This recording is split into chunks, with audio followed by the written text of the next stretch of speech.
வசனத்தை வாசிப்போம். ஆதலால் தூங்குகிற நீ விழித்து மரித்தோரை விட்டு எழுந்திரு. அப்பொழுது கிறிஸ்து உன்னை பிரகாசிப்பிப்பார் என்று சொல்லியிருக்கிறார். அல்லேலூயா. அப்பொழுது பிரகாசிப்பிப்பார். பகலிலே சூரியன் வருகிறது. அந்த சூரியனிடத்திலிருந்து ஒளியை பெற்று சந்திரன் இரவுல வெளிச்சத்தை கொடுக்கிறது. நம்ம படிக்கிறது அதானே, அப்படிதானே படிச்சிருக்கோம். இப்ப அந்த பாடமெல்லாம் இருக்கான்னு எனக்கு தெரியல. இப்ப எல்லாமே கம்ப்யூட்டர் மையத்தில் போய் கொண்டிருக்கிறது. அல்லேலூயா. ஆண்டவர் உங்களை பிரகாசிப்பிப்பார். அப்பன ஒரு மனிதன் பிரகாசிக்கப்பட வேண்டும் என்பது தேவனுடைய விருப்பம்.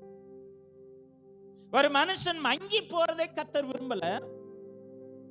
ஒரு மனிதன் தாழ்ந்து போகிறதை விரும்பல. ஒரு மனிதன் வழி தப்பி போவதை அவர் விரும்பவில்லை. அல்லேலூயா. அவருடைய விருப்பம் அவரை அறிந்து கொண்ட ஒவ்வொரு மனுஷனும் பிரகாசிக்க வேண்டும். அவரை தெரிந்து கொண்ட ஒவ்வொரு மனுஷனும் பிரகாசிக்க வேண்டும். அது வார்த்தையில பிரகாசிக்கணும், செயற்பாட்டில் பிரகாசிக்கணும், பார்வையில பிரகாசிக்கணும், நடத்தையில பிரகாசிக்கணும். 4 பேர் இவங்களை பார்த்து மெய்யாகவே ஆண்டவர்களோடு கூட இருக்கிறார் என்று சொல்ல வேண்டும். அல்லேலூயா. ஆண்டவர் தான் இவருக்கு இந்த ஞானத்தை கொடுத்தார் என்று சொல்ல வேண்டும்.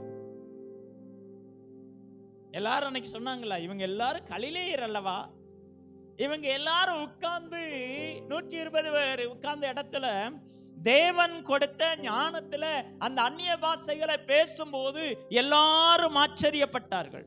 ஆண்டவர் உங்களையும் என்னையும் குறித்து ஆச்சரியப்பட வைக்க விரும்புகிறார். அல்லேலூயா. 2 வயசுக்கு மேல உள்ள பிள்ளைங்களை சண்டே ஸ்கூலுக்கு அனுப்புங்க. அல்லேலூயா. கர்த்தர் நல்லவர். அப்போ அங்க வசனம் சொல்லுகிறது, பிலிப்பியர் 2வது அதிகாரம் 14வது வசனத்தை வாசிக்கலாம். நான் வீணாக ஓடினதும் வீணாக பிரயாசப்பட்டதும் இல்லை என்கிற மகிழ்ச்சி கிறிஸ்துவின் நாளில் எனக்கு உண்டாயிருப்பதற்கு ஜீவ வசனத்தை பிடித்துக்கொண்டு உலகத்திலே சுடர்களைப் போல பிரகாசிக்கிற நீங்கள் போதும். அல்லேலூயா. சுடர்கள் பிரகாசிப்பது போல நீங்கள் பிரகாசிக்கிறீர்கள். எதினால்? வேத வசனத்தை பிடித்துக் கொள்வதினால். அல்லேலூயா. வேத வசனத்தை பிடித்துக் கொள்வதனால் நீங்கள் பிரகாசிக்கிறீர்கள் என்று கர்த்தர் சொல்லுகிறார். அல்லேலூயா. அப்போ நாம வேத வசனத்தின் அடிப்படையில் எதை செய்தாலும் நமக்கு மேன்மை கிடைக்கும், ஒரு வெற்றி கிடைக்கும். அல்லேலூயா. அப்ப ஆண்டவர் நம்மை பிரகாசிக்கிற சுடர்களை போல, சுடர் என்று சொல்லும்போது நட்சத்திரங்கள், அப்படிதானா? நட்சத்திரங்கள் இன்னும் எதெல்லாம் சுடர்கள், பெரிய சுடர் சின்ன சுடர் என்று சொல்லி ஆண்டவர் சொல்லி இருக்கிறார். அல்லேலூயா. பெரிய சுடர், சின்ன சுடர், மற்ற சுடர்கள் அப்படின்னா என்ன அர்த்தம்? சூரியன், சந்திரன், நட்சத்திரங்கள். அப்ப ஆண்டவர் சொல்லுகிறார், சூரியனும் சந்திரனும் நட்சத்திரங்களும் பிரகாசிப்பது போல உங்களை பிரகாசிக்க பண்ணுவேன். அது தகுதிக்கு தகுந்தாற் போல் பிரகாசிக்கிறது. அது அதனுடைய வல்லமைக்கு தகுந்தாற் போல் பிரகாசிக்கிறது. அது தனக்கு கொடுக்கப்பட்ட திறமைக்கு தகுந்தாற் போல் பிரகாசிக்கிறது. அது தனக்கு கொடுக்கப்பட்ட தாளந்தின்படி பிரகாசிக்கிறது. அல்லேலூயா. தேவன் அவைகளுக்கு என்ன கொடுத்தாரோ அந்த அளவுக்கு பிரகாசிக்கிறது. கனிகளை எடுத்துக்கொள்வோமானால் சிலது பழம் கசக்கும், சில பழம் புளிக்கும், சில பழம் துவர்க்கும், ஒரு சில பழங்கள் அது எல்லாம் கலந்திருக்கும், சில தனிப்பட்ட விதத்தில் இருக்கும்.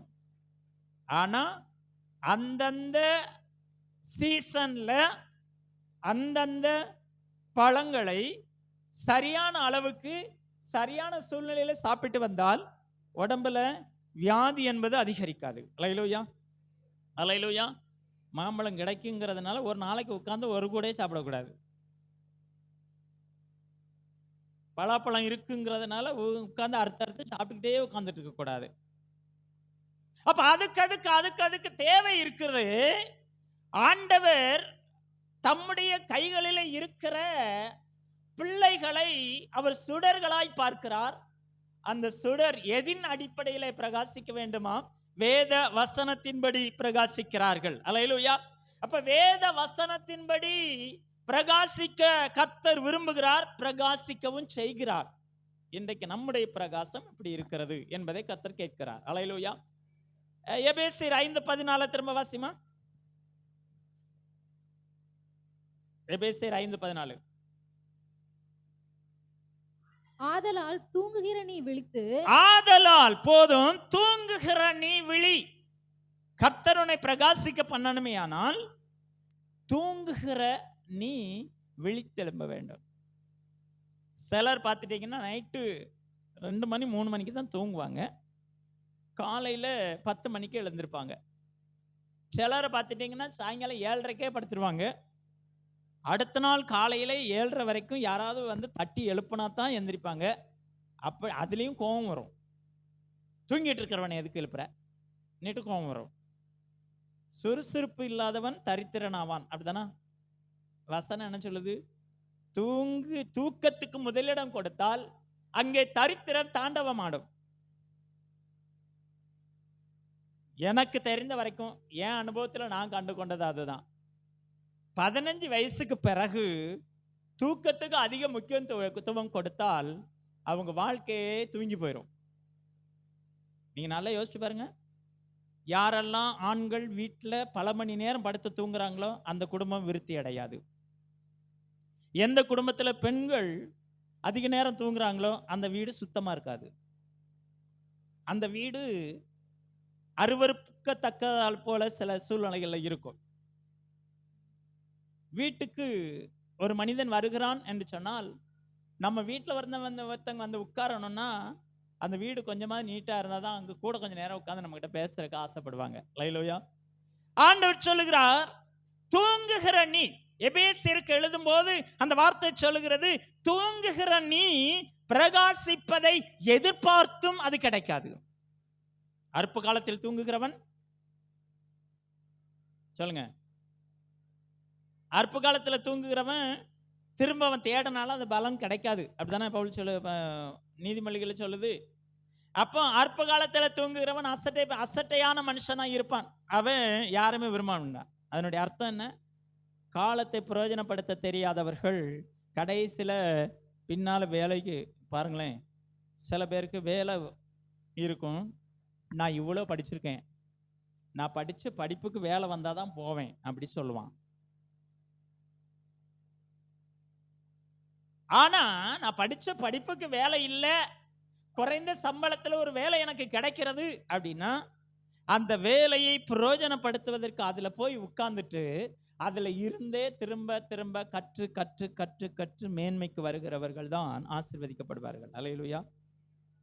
நான் சில நேரங்களில் சொல்லியிருக்கேன், சில சமுதாயத்து மக்கள் இருக்காங்க, அவங்க என்ன செய்வாங்கன்னா நிறைய படிச்சிருப்பாங்க, ஆனால் எப்படியாவது பேங்குக்குள்ளே நுழைவாங்க. அங்கே பேங்குக்குள்ளே பார்த்துட்டிங்கன்னா அட்லீஸ்ட் பியூன் வேலை தான் உங்களுக்கு முதல்ல கிடைக்கும். மாதம் 2000 ரூபாய் சம்பளத்தில் தான் வேலைக்கு போவாங்க. ஆனால் அந்த 2000 பெருசாக பார்க்க மாட்டாங்க. அதிலே இருந்துக்கிட்டு 2 வருஷத்துக்குள்ளே அதை விட கொஞ்சம் ஹையர் போஸ்டிங், அடுத்த 2 வருஷத்தில் அதை விட ஹையர் போஸ்டிங், அடுத்த 2 வருஷத்தில் அதை விட ஹையர் போஸ்டிங். இன்னும் சொல்லப்போனால் அவங்க ரிட்டையர்ட் ஆகிறதுக்கு முன்னால் ஒரு நாளாகிலும் மேனேஜர் சீட்டில் இருந்து தான் சாவுவாங்க. அதுக்கு காரணம் என்னன்னா, முன்னேறுவதற்கு காலத்தை பிரயோஜனப்படுத்த வேண்டும் என்பதை அவர்கள் உணர்த்துகிறார்கள். அல்லேலூயா. தூங்குகிற நீ அப்படின்னா என்ன அர்த்தம்? ஆண்டவராகிய இயேசு கிறிஸ்துவை ஏற்றுக்கொண்டோம், ரட்சிப்பை பெற்றுக்கொண்டோம், ஞானஸ்நானத்தை எடுத்துக்கொண்டோம், சாட்சியின் ஜீவன் செய்கிறோம் என்று சொல்லி ஒவ்வொரு ஞாயிற்றுக்கிழமையும் கர்த்தருடைய ஆலயத்துக்கு வருகிறோம், கர்த்தரை ஆராதிக்கிறோம். இதெல்லாம் சாத்தியம், நல்லது. ஆனா அங்க என்ன சொல்லப்பட்டிருக்குன்னா, தூங்குகிற நீ, உனக்குள்ள ஆண்டவருடைய வருகை குறித்து தெளிவு இருக்கிறதா? ஆண்டவர் சீக்கிரம் வந்துவிட்டால் என்னுடைய நிலைமை என்ன? ஆண்டவருடைய வருகை என்னுடைய காதுகளிலே கேட்குமா? இன்றைக்கு நான் இருக்கிற நிலைமைக்கு ஆண்டவருடைய வருகை நாளிலே எக்கால சத்தம் எனக்கு கேட்குமா? நம்மளை ஆராய்ஞ்சு பார்க்க வேண்டிய இடத்துல நம்ம உட்கார்ந்துட்டு இருக்கோம். அல்லேலூயா, அல்லேலூயா. ஆண்டவருடைய சத்தம் என் காதில் கேட்குமா? இல்லைன்னா இத்தனை வருஷம் ரட்சிக்கப்பட்டேன், சபைக்கு போறேன், ஞானஸ்நானம் எடுத்தேன், பரிசுத்தமா வாழ்றேன்னு சொல்லிட்டு என் வாழ்க்கை தடுமாறி போய்கிட்டு இருக்குதா? ஆண்டவர் அன்றைய சத்தத்தை என்னால கேட்க முடியுமா? தூங்குகிற நீ,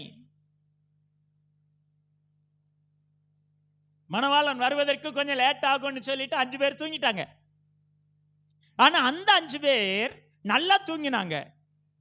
அவங்க கிட்ட கொஞ்சம் தான் எண்ணெய் இருந்துச்சு, திரியும் இருந்துச்சு, விளக்கு இருந்துச்சு, பத்த வச்சாங்க, எரிஞ்சுக்கிட்டு தான் இருந்துச்சு. மணவாளன் வருவதற்கு கொஞ்சம் லேட் ஆன உடனே அவங்க படுத்து தூங்கிட்டாங்க. இன்னும் 5 பேர் இருந்தாங்க.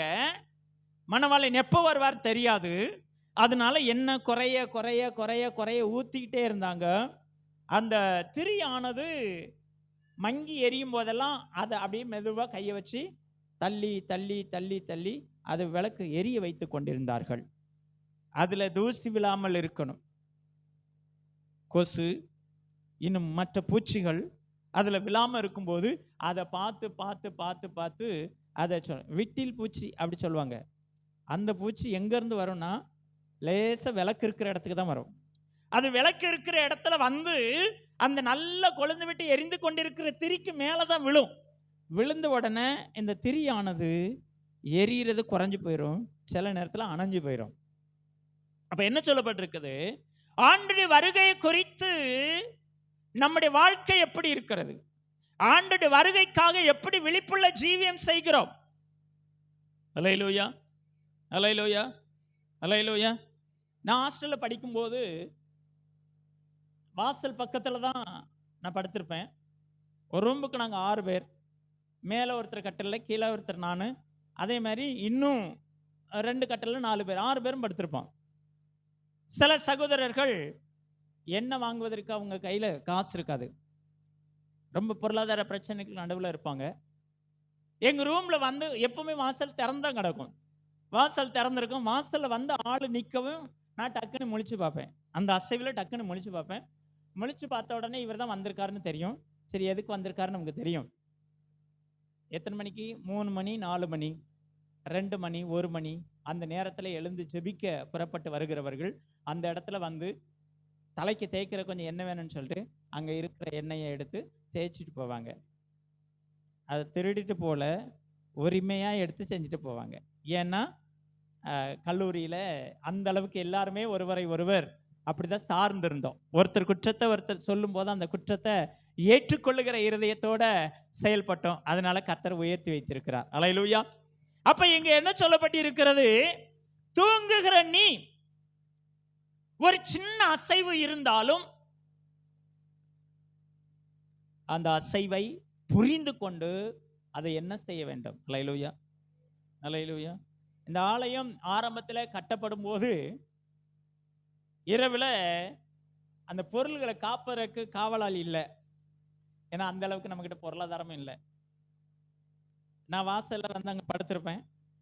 சில நேரத்தில் பார்த்துட்டீங்க என் மேலெல்லாம் அப்படியே ஜில்லுன்னு இருக்கும், பக்கத்தில் ஒரு பெரிய கட்டையை போட்டிருப்பேன், உடம்பெல்லாம் ஜில்லுன்னு இருக்கும். இப்படி திரும்பி பார்த்தா ஒன்று நல்ல பாம்பாக இருக்கும், இல்லை சார பாம்பாக இருக்கும், ஏதோ ஒரு பாம்பு பக்கத்தில் படுத்திருக்கும். நான் படுத்து தான் இருப்பேன், டக்குன்னு எழுந்தா நல்லா இருக்காதுன்ட்டு அப்படியே படுத்து அப்படியே எழுந்து சில நேரங்களில் படுத்திருக்கும் போதே அந்த குச்சி எடுத்து தலையில் ஒரு அமுக்கு அமுக்கி அதுக்கு பிறகு எழுந்து அடித்து அதை கொண்டிருக்கிறேன். ஏன் அதை சொல்கிறேன்னா, சில நேரங்களில் நம்ம விழிப்பா இல்லை அப்படி என்றால் அந்த விஷ ஜந்துக்கள் நம்மளை என்ன செய்கிறோம்? தீண்டி விடும். அப்போ நமக்கு விழிப்பு இருக்கணும். குளிர் காற்று வந்தாலும் விழிப்பு இருக்கணும், அனல் காற்று வந்தாலும் விழிப்பு இருக்கணும். குளிர் தாங்க முடியலன்னு பெட்ஷீட்டை போட்டு தூங்குறதுக்கு நமக்கு கொடுக்கப்பட்ட ஒரு காரியம், நம்ம அதை செய்வோம், இல்லைன்னு சொல்லலை. அல்லேலூயா. ஆனாலும் அசைவு வரும்போது, அழிவு என்பது நமக்கு வரும்போது அதை சுதாரித்து செயல்படுகிறவர்களாக நம்ம மாற வேண்டும் என்பதை கர்த்தர் விரும்புகிறார். அல்லேலூயா. ஆண்டுடைய வருகையை குறித்து கவலை இல்லாமல் இருந்துடக்கூடாது. அல்லேலூயா. ஆண்டுடைய வருகைக்கு ஆயத்தப்படுகிறவர்களாய் மாற வேண்டும். இயேசு கிறிஸ்து எப்படி போனாரோ அப்படி திரும்ப வருவார் என்று சொல்லி காட்சி கொடுத்த போது வார்த்தைகள் வந்தது, தூங்குகிற நீ. இயேசு கிறிஸ்துவோட வருகையை குறித்து கவலையற்று இருப்பது தூக்கம். நான் பெற்ற ரட்சிப்பின் மரியாதை மதிப்பு தெரியாமல் வாழ்வது குற்றம். அல்லேலூயா. நான் பெற்ற ரட்சிப்பினுடைய மதிப்பு எனக்கு தெரியலன்னா நான் தூங்கிட்டு இருக்கேனே தான் அர்த்தம். என் பெற்ற ரட்சிப்பை, நான் எனக்கு கர்த்தர் கொடுத்த ரட்சிப்பை கவனமாய் செயல்படுத்த வேண்டும். அல்லேலூயா. ரட்சிக்கப்பட்டதுக்கு பின்பும் ஞானஸ்நானம் பெற்றதுக்கு பின்பும் தேவனுடைய பிள்ளைகளாய் கர்த்தருக்கென்று வாழ்கிறோம் என்று சொல்லுகிறவர்கள் அவசரப்பட்டு பேசினாலும், கோபமாய் பேசினாலும், பாவம் செய்தாலும், கோபம் கொண்டாலும் பாவம் செய்யாதிருங்கள் என்று வேதம் சொல்லுகிறது. அல்லேலூயா. கோபம் இல்லாத மனுஷன் கிடையாது. இயேசுக்கே கோபம் வந்துச்சு, தேவனுக்கு கோபம் வந்துச்சு, பரிசுத்த ஆவியானவருக்கு கோபம் வந்துச்சு. அல்லேலூயா. பரிசுத்த ஆவியானவர் கோபம் கொள்ளும் போது அனனியா சப்பீரால் அவுட்டு. இயேசுக்கு கோபம் வரும்போது தேவாலயத்தில் எல்லாம் வித்துக்கிட்டு இருந்தவங்க எல்லாம் அடிச்சு துரத்தி அனுப்பிட்டார். பிதாவாகிய தேவனுக்கு கோபம் வரும்போது நல்லா பேசிக்கிட்டு இருந்தவங்களை ஊமையாக்கி கையெல்லாம் குஷ்டமாக்கி விட்டுட்டார். ஏன் தெரியுமா? தேவாதி தேவனுக்கு கோபம் வரும். ஆனாலும் அந்த கோபத்துக்கு நடுவில் யாரையும் அவர் வசை சொற்களை சொல்லி அசிங்கப்படுத்தவில்லை. கோபம் வரும், ஆனால் அந்த கோபத்தை அடக்குவதற்கு வேத வசனம் நமக்கு முக்கியமா இருக்கு. அல்லேலூயா. வேத வசனம் நினைவில் இருக்குமையானால் எவ்வளவு கோபம் வந்தாலும் கெட்ட வார்த்தை வராது.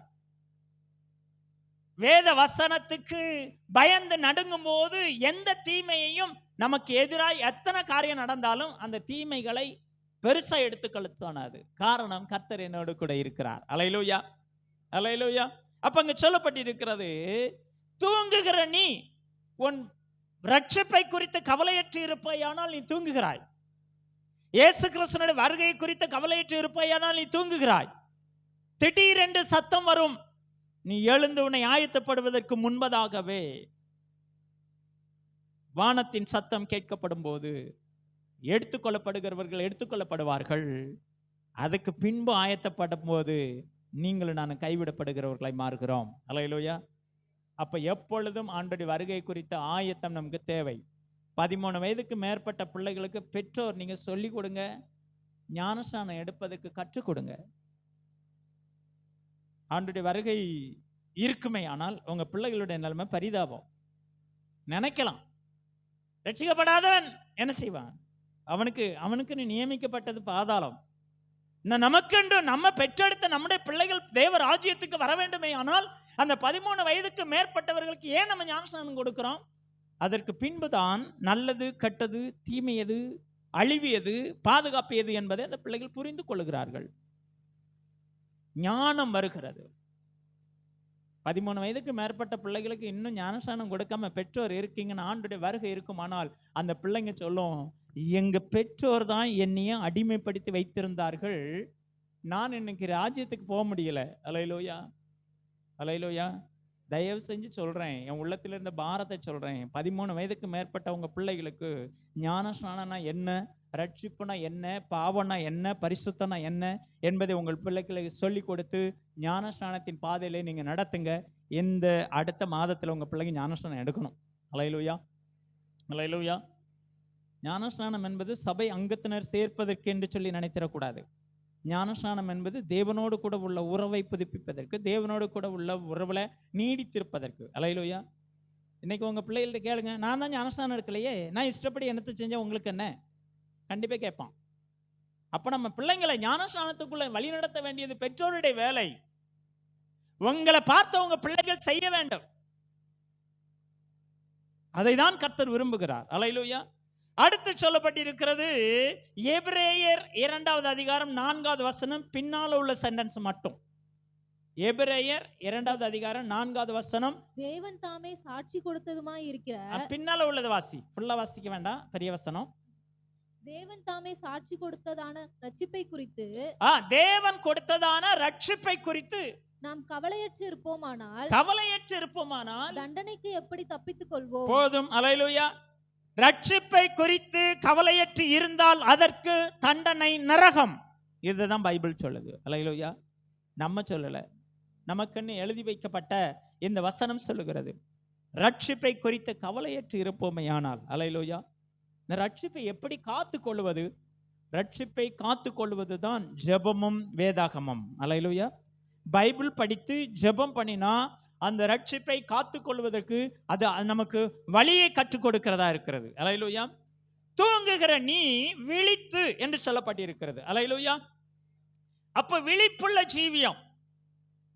நமக்கு தீமையை உருவாக்குகிற எந்த ஒரு பொருள் நம்ம கிட்ட வந்தாலும் சரி பரவாயில்ல, வந்து தேள் வருது, அப்படியே நம்ம உட்கார்ந்துட்டு இருக்கோம், ரொம்ப தூரத்துல இருந்து தேள் பக்கத்துல வருது. தேள் பக்கத்துல வரும்போது பரவாயில்ல, கொட்டினா கொட்டிக்கோ நீட்டு, இப்படி கால் நீட்ட மாட்டோம். ஏன் நீட்ட மாட்டோம்? அது கொட்டினா விஷம் ஏறும் என்று தெரியும். அந்த விஷம் ஏறுவதற்கு உடனே நம்ம கவனிக்கலைன்னா மரணமும் வரும் என்று சொல்லி தெரியும். அதனால என்ன செய்வோம்? தேள் தூரத்துல இருந்த உடனே நம்ம வீட்டில் நம்ம பிள்ளைகள் இருக்குன்னு வச்சுக்கோங்களேன், எல்லாம் வீட்டுக்குள்ள போ வீட்டுக்குள்ள போ வீட்டுக்குள்ள போன்னு நம்ம பிள்ளைகளை உள்ளுக்குள்ள அனுப்பிடுவோம். அனுப்பிவிட்டு நமக்கும் நிறைய பயம் இருக்கும். எங்களை கொட்டிட்டுனா என்ன செய்யறதுன்னு பயம்தான் இருக்கும். ஆனாலும் என்ன செய்வோம்? நம்ம பிள்ளைகளை காப்பாற்றுறதுக்காக அது என்ன பண்ணாலும் பரவாயில்லன்னு சொல்லி அடிச்சு கொல்லாம நம்ம விட மாட்டோம். ஏன் விட மாட்டோம்? அது ஆபத்தை கொண்டு வருகிறது என்று சொல்லி நமக்கு தெரியும். தூங்குகிற நீ விழித்தழு. தேளின் விஷம் என்ன, பாம்பின் விஷம் என்ன, மனிதர்களுடைய வாயின் விஷம் என்ன, மனிதர்களுடைய செயல்பாடுகள் எப்படிப்பட்டது, பிசாசினுடைய தந்திரங்கள் எப்படிப்பட்டது என்பதை நீங்களும் நானும் புரிந்து கொண்டவர்களாக அதுல தெளிவுள்ளவர்களா இருக்கணும். அல்லேலூயா. அல்லேலூயா. அல்லேலூயா. நம்ம வாலிப என்னைக்கு ஒரு வாலிப பையனோ ஒரு வாலிப பிள்ளைய தாயின் தகப்பனை எதிர்த்து பேசுறான் அப்படின்னா, எதிர்த்து பேச ஆரம்பிச்சுட்டாங்க அப்படின்னா, ஒன்று அவன் லவ்ல விழுந்திருக்கணும், இல்லை நம்ம அவன் மதிக்க கூடாத அளவுக்கு நம்முடைய வாழ்க்கையில ஏதாவது ஒரு காரியத்தை நம்மளை பார்த்துருக்கணும். இந்த ரெண்டு விஷயத்துல விழுகிற ரெண்டு பிள்ளைகளும், விஷயத்துல விழுகிற பிள்ளைகள் தகப்பனை எதிர்த்து பேசும், தாயை எதிர்த்து பேசும். ஆனால் தேவனை அறிந்து தேவ சித்தத்தை அறிந்து தேவனுக்கு பயப்படுகிற எந்த பிள்ளையும் தாயும் தகப்பனும் கண்ணுக்கு முன்னால அசிங்கமான அவதூறான காரியங்களை செய்தாலும் அவர்களை எதிர்த்து பேசாது. ஏன் தெரியுமா? அது தேவனுக்கு பயப்படுகிற பிள்ளை, தேவனை கனப்படுத்துகிற பிள்ளை, பெற்றோரை கனப்படுத்த வேண்டும் என்கிற வசனத்தை தெரிந்த பிள்ளை. அல்லேலூயா. அல்லேலூயா. அல்லேலூயா. சில வீடுகளில் வீட்டில் பிரச்சனை வந்தாச்சுன்னு சொன்னா அந்த அந்த அந்த பிள்ளை தான் நடுவில் நிற்கும். அந்த பிள்ளை சமாதானப்படுத்துதான். சமாதானப்படுத்தும் இல்லை நான் சொல்லலை, அதுக்கு கர்வம் ஆயிரும். எப்படி கர்வம் ஆயிரும்? அப்பாவை குறித்து மரியாதை இருக்காது, அம்மாவை குறித்து மரியாதை இருக்காது, கொஞ்ச நாளைக்கு பயந்தது போல இருக்கும். அதுக்கு பிறகு சொல்லு, இது இவன் புத்தி இவ்வளவுதானே. நேற்று நம்ம பெற்றோரை நம்முடைய பிள்ளைகள் சரியான ரெஸ்பான்சிபிளை வைக்காம நம்மளை அவமானப்படுத்துவதிலே கவனமா இருக்கும். ஆண்டவர் சொல்லுகிறார், இப்படிப்பட்ட காரியங்களை நீ விழிப்பாரு. உன் பிள்ளைகளை குறித்து உனக்கு விழிப்பு தேவை, உன் குடும்பத்தை குறித்து உனக்கு விழிப்பு தேவை, உன் பரிசுத்த வாழ்க்கை குறித்து விழிப்பு தேவை. அல்லேலூயா. அல்லேலூயா. அல்லேலூயா. சிம்சோன் தூங்கின தூக்கத்தின் நிமித்தமாக தான் அவன் முடிகள் சிரைக்கப்பட்டது. சாதாரணமா தூங்கி இருந்தானா கண்டிப்பா அவனுக்கு உணர்வு இருந்திருக்கும். அவன் அகந்தையில தூங்கினான், பெருமையில தூங்கினான், எனக்கு மிஞ்சினது உலகத்தில் ஒரு திறமை இல்லை என்று நினைத்து அங்கு தூங்கினான். ஆனால் அவனை மொட்டையடிக்க சிறைக்க அங்கு தெளிலால் அங்கு இருந்தான். அல்லேலூயா. அது அவள் தேவனால் ஏற்படுத்தப்பட்டவள் அல்ல, இவனாய் ஏற்படுத்தி கொண்டான். அல்லேலூயா. தேவனால் ஏற்படுத்தப்பட்டது ஒன்றும் நமக்கு தீமை கொண்டு வராது. நாமளாகவே சில காரியங்களை எடுத்துக்கொள்வோம். தப்பா நினைச்சுக்க வேண்டாம். ஒவ்வொரு பெற்றோருக்கும் என் பிள்ளை இப்படிதான் இருக்கணும், இந்த நிலைமைக்கு தான் வரணும், இதுல முன்னேறணும், இப்படி ஒரு ஃபர்ஸ்ட் இடத்துல வரணும்னு சொல்லி ஆசை இல்லாத பெற்றோர் யாருமே கிடையாது. எல்லாருக்கும் அந்த ஆசை உண்டு, எல்லாரும் அதற்கு பிரயாசப்படுகிறோம். ஆனால் என் பிள்ளை இந்த நிலைமைக்கு வருவது உங்க சித்தம் தானானே ஆண்டவர்கிட்ட கேட்கிற பெற்றோரை கர்த்தர் எதிர்பார்க்கிறார். அல்லேலூயா. நிறைய நேரங்களில் பிள்ளைகளை குறித்து கர்த்தரிடத்துல கேட்கறது இல்லை, எல்லார்ட்டையும் ஆலோசனை கேட்போம். ஊரெல்லாம் ஆலோசனை கேட்போம், ஊழியக்கார்ட்ட கேட்க மாட்டோம். ஒன்று ரெண்டாவது ஆண்டர்கிட்ட கேட்க மாட்டோம். இந்த 2 இடத்துலையும் கேட்கல, நல்லா தான் இருக்கும். ஆனால் பின்னாட்கள சிக்கல்ல வரும்போது ஆண்டவரே குறை சொல்ற மாதிரி வந்துடும். அல்லேலூயா. நான் எனக்கு தெரிந்த ஒன்று தான், நம்ம பிள்ளைகளுடைய எதிர்காலத்தை முன்னேற்றத்தின் பாதையில் வர வேண்டுமேயானால் நம்ம கர்த்தரிடத்தில் ஆலோசனை கேட்போம். கர்த்தர் என்ன சொல்லுகிறார் அதன்படி செய்வோம். கர்த்தர் நம்ம பிள்ளைகளை நமக்கு முன்பதாக கனமுள்ள இடத்துல கொண்டு வந்து உயரத்தில் நிறுத்துகிற தெய்வமா இருக்கிறார். அல்லேலூயா. சிலர் நம்ம நினைப்போம், என் பிள்ளைய மாதிரி ஞானம் உள்ளது ஒண்ணுமே இல்லை என்று சொல்லி நம்ம பிள்ளைகளை நம்ம நினைப்போம். அது என்ன, நானும் அப்படிதான் நினைப்பேன். இப்போ நான் வெளியில உள்ளவங்க கிட்ட வெளி இடங்களுக்கு பிரசங்கிக்க போகும்போது என் பிள்ளைகளை பார்த்து என்ன சொல்ல தெரியுமா, எங்க பிள்ளைகளை மாதிரி ஒழுக்கம் உள்ள பிள்ளைகள் ஒருத்தருமே இல்லை. எங்க பிள்ளைகளை எடுத்துக்கிட்டீங்கன்னா பிரசங்கத்துக்கு வசனத்தை எடுத்து வாச்சனா ஆளுக்கு ஒரு திசையில பையங்களும் பொண்ணுங்களும் அவ்வளவு வேகமா. ஆனா சொல்லும் போது கொஞ்சம் கஷ்டமா தான் இருக்கும். என்னடா இப்படி சொல்றோமே, சொல்லிட்டு வந்துடுறேன். ஆனா இங்க வந்த பிறகு பார்த்தா பைபிளே புரட்டாத பிள்ளைகளும் உட்கார்ந்துட்டு இருக்கு. அது வேற. அல்லேலூயா. அப்ப நம்முடைய பிள்ளைகள் உயர வேண்டும். நம்முடைய பிள்ளைகளை குறித்த விழிப்பு நமக்கு தேவை. நம்மை குறித்த விழிப்பு தேவை. பரிசுத்த வாழ்க்கை குறித்த விழிப்பு தேவை. பரிசுத்தத்துக்கு பங்கம் விளைவிக்கிற எந்த காரியமும் என் வாழ்க்கையில வரக்கூடாது. அல்லேலூயா. பரிசுத்தத்துக்கு பங்கம் விளைவிக்கிற நிறைய காரியங்கள் நம்முடைய வாழ்க்கையில வரும். அது இயல்பானது. ஆனாலும் அவைகளை மேற்கொள்ளுகிற இருதயத்தை கர்த்தரிடத்துல நம்ம பெற்றுக்கொள்ள வேண்டும். அல்லேலூயா. அடுத்து சொல்லப்பட்டிருக்குது, தூங்குகிற நீ விழித்து மரித்தோர் என்று சொல்லப்பட்டிருக்கிறது. அப்படிதானா? மரித்தோரை விட்டு எழுந்துரு. தூங்குகிற நீ விழித்து எழுந்துரு. எழுந்துருனா என்ன?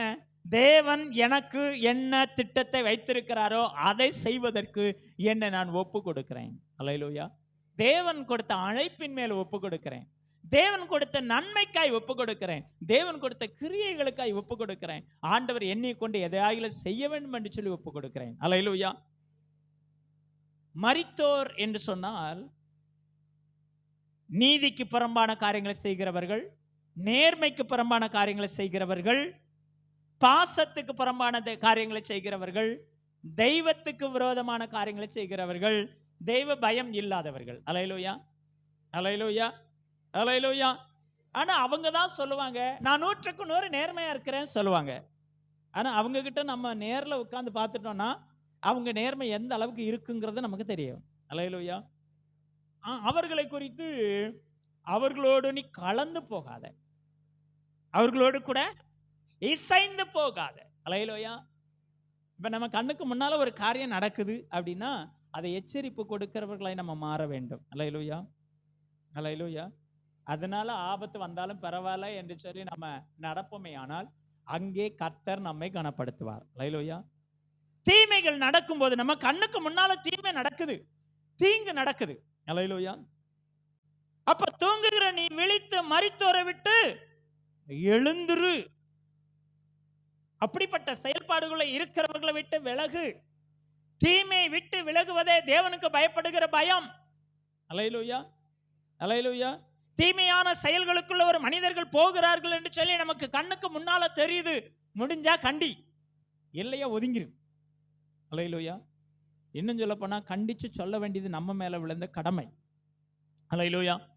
நம்மளால ஒரு குடும்பம், நம்ம கண்ணுக்கு முன்னால ஒரு குடும்பம் கெட்டு போறதை நம்ம பார்த்துட்டு இருக்க கூடாது. அல்லேலூயா. அல்லேலூயா. பாவத்துக்கு செத்து நீதிக்கு பிழைத்திருக்க வேண்டும் என்று வேதம் சொல்லுகிறது.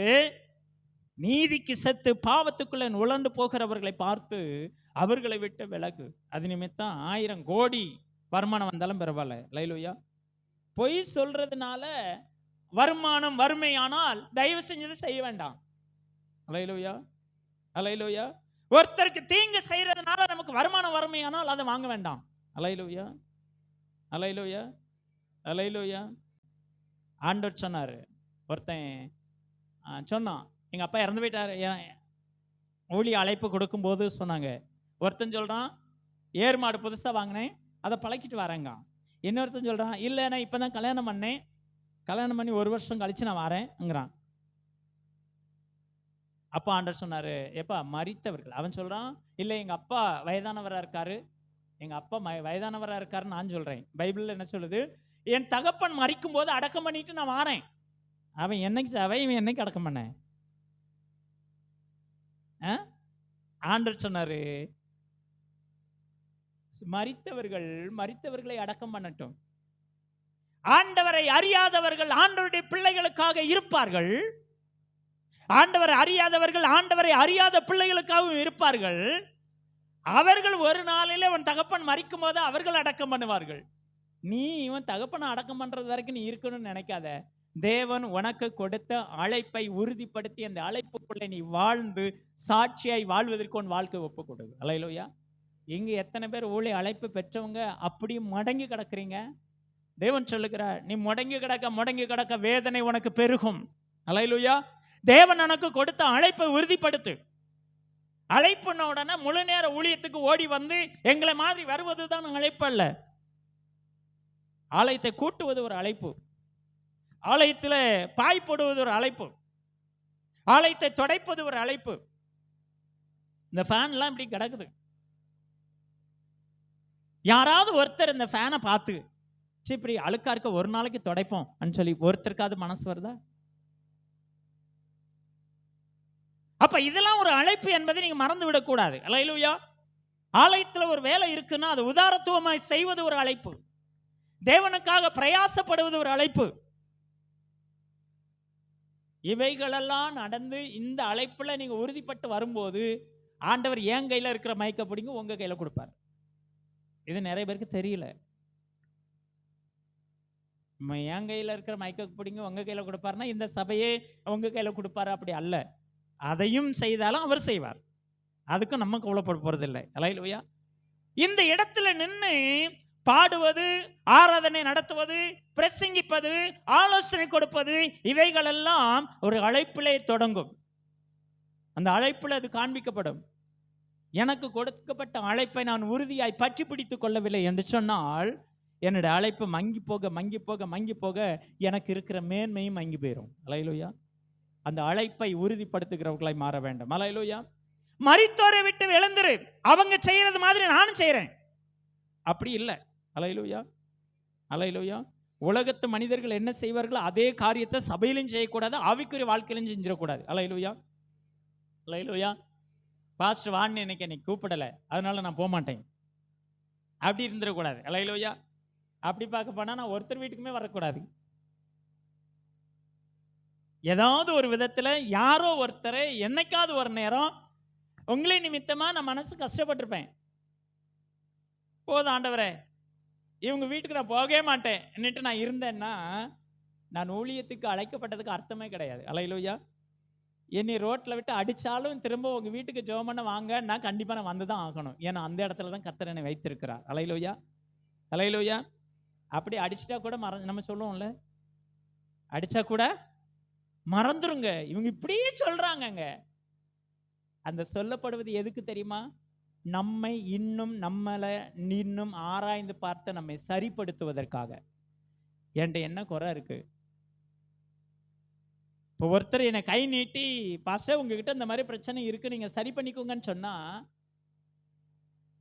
முன்னால நான் எப்படி இருந்தேன்னா என்னை குற்றம் சொன்னா அவங்க மூஞ்சில முழிக்க கூடாதுன்னு நினைப்பேன். ஆனா இப்போ அப்படி கிடையாது. இவ்வளோண்டு இருக்குது என்னை குற்றம் சொன்னாலும் நம்ம என்ன தப்பு பண்ணணும், இந்த பிள்ளை நம்மளை குறித்து சொல்றதுக்கு காரணம் என்பதை உட்கார்ந்து தேவ சமூகத்தில் உட்கார்ந்து கேட்பேன். அப்போ ஆண்டவர் உணர்த்துவார். அப்போ ஆண்டவர் சொல்ல, ஆண்டவர் என்ன மாற்றிக்கிறேன். அல்லேலூயா. இதுதான் ஆண்டவர் அழைத்த அழைப்பை உறுதிப்படுவதற்கான அடையாளம். அல்லேலூயா. அல்லேலூயா. குறை சொல்லுவது என்பது மனிதனுடைய இயல்பு. எல்லா மனுஷனும் யாரை பற்றியாவது குறை சொல்லிக்கிட்டே தான் இருப்போம். இல்லை நான் ஒரு நாளுமே ஒருத்தரை பற்றியுமே குறை சொல்லலைங்கிறவங்க இங்கே இருக்க வேண்டிய ஆளு கிடையாது நேரா. அல்லேலூயா. ஆனால் அந்த குறைவுகள் வரும்போது அந்த குறைவுகளை மனதிலே வைத்து வைத்து வைத்து வைத்து போனால் அது நம்முடைய ஆவிக்குரிய வாழ்க்கையை தடுமாற்றத்துக்குள்ள கொண்டு போகும். கர்த்தரோடு கூட உள்ள உறவை தடுமாற்றத்துக்குள் கொண்டு போகும். அல்லேலூயா. அல்லேலூயா. இப்போ தூத்துக்குடியில் ஒரு சபை, அந்த சபையில் ஊழியக்காரர் ஒருத்தங்க போய் கேட்டாங்களே, அம்மா எனக்கு ஒரு ஒரு 2 லட்சம் கடன் தேவைப்படுது பாஸ்டர், யார்கிட்டயாவது வாங்கி கொடுங்களேன்னு கேட்டிருக்கேங்க. அப்போ அந்த பாஸ்டர் சொல்லியிருக்காரு, எனக்கு கடன் வாங்கி பழக்கம் இல்லைம்மா, நீங்கள் இந்த சிஸ்டர்கிட்ட கேளுங்க, இந்த சிஸ்டர் நிறைய பேருக்கு வாங்கி கொடுப்பாங்கன்னுட்டு அந்த சிஸ்டர் அறிமுகப்படுத்தியாச்சு. வாங்கி கொடுத்துருக்குறாங்க. காலமும் கடந்து போச்சு. இந்த அம்மா 4 மாதம் வட்டி கொடுத்துட்டு 5வது 6வது மாதம் 2 மாதம் வட்டி கொடுக்கல. வட்டி கொடுக்கலன்னு இந்த அம்மா போயிருக்கு, ஏம்மா வட்டி கேட்குறாங்க, வட்டிக்கு கொடுக்கலையம்மான்னு சொல்லி இவங்க பேசினவுடனே அவங்களுக்குள்ள வாக்குவாதம் வந்து பிரச்சனை ஆயிடுச்சு. பிரச்சனையான அவங்க 2 பேருக்கும் பிரச்சனையானது பாஸ்டருக்கு தெரியாது. அன்னைக்கு பிரசங்கம் பண்ணும்போது பாஸ்டர் வந்து அந்த சூழ்நிலையை அவர் பேசி, இப்படியெல்லாம் இருக்குது, மனிதர்கள் இப்படியெல்லாம் இருக்காங்க என்று சொல்லி பேசின உடனே வாங்கி கொடுத்த அம்மா தலை குனிஞ்சிருக்கு, வாங்கின ஆட்கள் குடும்பம் சிரிச்சிருக்கு. சிரிச்ச உடனே வாங்கி கொடுத்த அம்மாவுக்கு என்னாச்சு, அடுத்த நாளை போய் சண்டையை போட்டு, நான் வாங்கி கொடுத்த 2 லட்சத்தை இப்பவுமே வை, நீ சர்ச்சுக்கு முன்னால உட்காந்து நீ அவங்க பாஸ்டர் பேச பேச நீ சிரிச்சால, இன்னைக்கு கஷ்டப்படும் போது நான் தானே வாங்கி கொடுத்தேன் சொல்லி சொன்னேன்னா, அவங்க எங்கிட்ட இப்போ பணம் இல்லை கொடுக்க முடியாதுன்னு நேராக பணம் யார்கிட்ட வாங்கி கொடுத்துச்சு அவங்கள காமிச்சு நீ கொடுத்துக்கோன்னு சொல்லி பேசி விட்டுட்டு, இது என்ன பண்ணுச்சு, பாஸ்டர் பேசிட்டாரு, சபையில் இவ்வளோ பிரச்சனை வச்சு, இனிமேல் இந்த குடும்பம் இருக்கிற இந்த சபைக்கு நான் வரமாட்டேன்னு வேற சபைக்கு போயிடுச்சு. அந்த பாஸ்டர் என்கிட்ட ஃபோன் பண்ணி சொல்றாரு, நான் இதுக்கு எந்த காரணமும் இல்லை பாஸ்டர், இப்படி போயிட்டாங்களே பாஸ்டர், நீங்க கொஞ்சம் சொல்லக்கூடாதா, ஏன்னா நம்ம சொந்தக்காரங்க. ஏன் அதை சொல்றேன்னா, தேவ பிள்ளைகள் மரித்து போனவர்களுடைய செயல்களுக்குள்ள நாமளும் போயிடக்கூடாது. அல்லேலூயா, அல்லேலூயா, அல்லேலூயா. சபையிலிருந்து வரக்கூடிய வார்த்தைகள் எல்லா நேரமும் ஆசீர்வாதமா வரணும்னு நினைக்க கூடாது. ஆசீர்வாதமாய் வரக்கூடியது என்கிட்ட குறை இல்லைன்னா பரவாயில்ல, யாரையோ பேசுறாரு பாஸ்டர் போயிடணும். நான் தான் பெர்ஃபெக்டா இருக்கேன்னு எதுக்கு சபையிலே இந்த காரியங்கள் பேசணும்னு நினைக்க கூடாது. அல்லேலூயா. நீங்களும் நானும் பெர்ஃபெக்டா இருக்கிறோமாங்கிறத நம்ம சொல்லி தெரிய வேண்டிய அவசியம் இல்லை, கர்த்தர் தான். அல்லேலூயா. இவங்க சபைக்கு வந்தா நான் வரமாட்டேன், இவங்க பிரேயர் நடத்தினா நான் வரமாட்டேன், இவங்களோடு கூட நான் இருந்தேன் இருக்க மாட்டேன், அப்படி இல்லை. நீங்களும் நானும் பார்க்க வர்றது கர்த்தரை. அல்லேலூயா, அல்லேலூயா. ஆண்டுடைய சமூகத்துக்கு வந்தா கசப்புகள் மாறும். அல்லேலூயா. தேவ சமூகத்தில் வந்து ஜெபிக்க ஆரம்பிச்சா வேதனைகள் மாறும். அல்லேலூயா. கசப்புகளை வைத்துக்கொண்டு தேவ சமூகத்துக்கு வராமல் இருப்போமே ஆனால் அது நம்முடைய வாழ்க்கையை இன்னும் கசப்புக்குள்ளாக்கி இருக்க இருக்க இருக்க இருக்க கர்த்தரை விட்டு விலக பண்ணிவிடும். அல்லேலூயா. அப்போ மரித்தோரை விட்டு எழுந்துரு. அல்லேலூயா, அல்லேலூயா. மரித்தோரை விட்டு நீ எழுந்துரு, அது சொல்லப்பட்டு இருக்கிறது. திரும்ப வாசி, எபேசியர் 5வது அதிகாரம் 14. ஆதலால் தூங்குகிற நீ விழித்து மரித்தோரை விட்டு எழுந்துரு, மரித்தோரை விட்டு எழுந்துரு, அப்பொழுது கிறிஸ்து உன்னை பிரகாசிப்பார். மரித்தோரை அதான் சொல்லப்பட்டிருக்குது. தூங்குகிற நீ விழித்து எழுந்து மரித்தோரை விட்டு எழுந்திருந்தால் கர்த்தர் உன்னை பிரகாசிப்பிப்பார். அல்லேலூயா, அல்லேலூயா, அல்லேலூயா. ரோமர் 13வது அதிகாரம் 11வது வசனத்தை வாசிப்போம். நித்திரையை விட்டு எழுந்திருக்கத்தக்க வேலை ஆயிற்றென்று, நித்திரையை விட்டு எழுந்திருக்கத்தக்க வேலை ஆயிற்றென்று, வேலை ஆயிற்றென்று நம் காலத்தை அறிந்தவர்களாய் இப்படி நடக்க வேண்டும், இப்படி நடக்க வேண்டும். விசுவாசிகளான போது ரட்சிப்பு சமீபமாய் இருக்கிறதை பார்க்கிலும் இப்பொழுது அது நமக்கு அதிக சமீபமாய் இருக்கிறது. நம்ம ரட்சிக்கப்படும் போது இருந்த ரட்சிப்பை பார்க்கலும் இப்போ அந்த ரட்சிப்பு இன்னும் சமீபமாய் இருக்கிறது.